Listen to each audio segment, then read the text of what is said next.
نظام الدین اولیاء کی خدمت میں حاضر ہوا اور عرض کی، یا حضرت، میں ایک غریب سید زادہ ہوں اور سر پر جوان بیٹیوں کا بوجھ ہے۔ سادات گھرانے کی نسبت ہونے کی وجہ سے زکوٰۃ بھی نہیں لے سکتا۔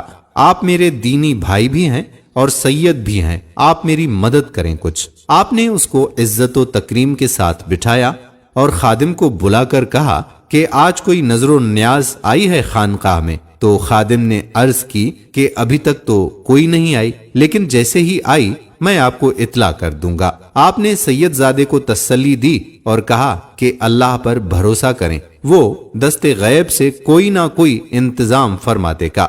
مگر 3 دن گزر گئے، کوئی نیاز نہ آئی۔ سید زادہ بھی مایوس ہو گیا کہ ایویں باتیں مشہور ہیں ان کے بارے میں، یہاں تو کوئی مدد ہی نہیں ہو سکتی میری۔ ایک دن اس نے اجازت طلب کی، واپسی کی۔ حضرت محبوب الہی کو بہت دکھ ہوا کہ مہمان خالی ہاتھ گھر سے جا رہا ہے۔ آپ نے اس کو چند پل کے لیے روکا اور اندر سے اپنے نعلین لا کر دے دیے اور کہا، بھائی، اس فقیر کے پاس تمہیں دینے کے لیے اپنے ان جوتوں کے علاوہ کچھ نہیں۔ وہ سید زادہ جوتے لے کر چل پڑا اور سوچنے لگا کہ ان پرانے بوسیدہ جوتوں کا کیا کروں گا؟ حضرت نے اچھا مذاق کیا ہے میرے ساتھ۔ اب دوسری طرف کی سنیے۔ سلطان محمد تغلق کسی جنگی مہم سے واپس آ رہا تھا اور حضرت امیر خسرو، جو حضرت نظام الدین اولیاء کے خلیفہ بھی تھے، سلطان کے ساتھ تھے، اور چونکہ آپ ایک قابل قدر شاعر تھے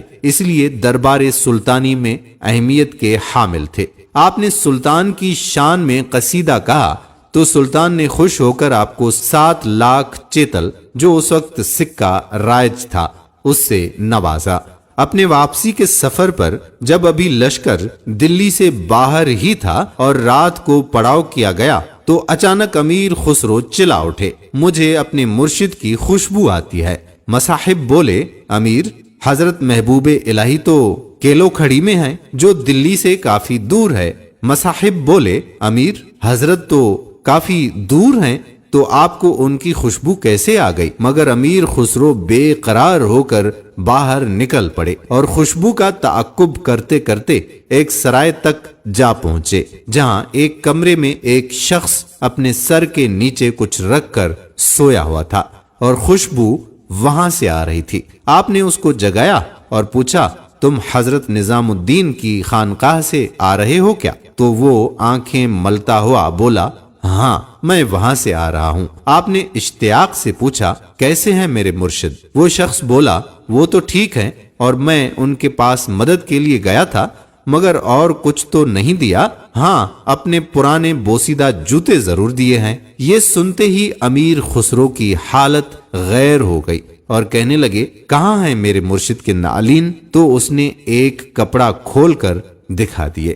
آپ نے ان کو پکڑا، چوما اور اپنی آنکھوں سے لگایا اور کہنے لگے، کیا تو ان کو بیچے گا؟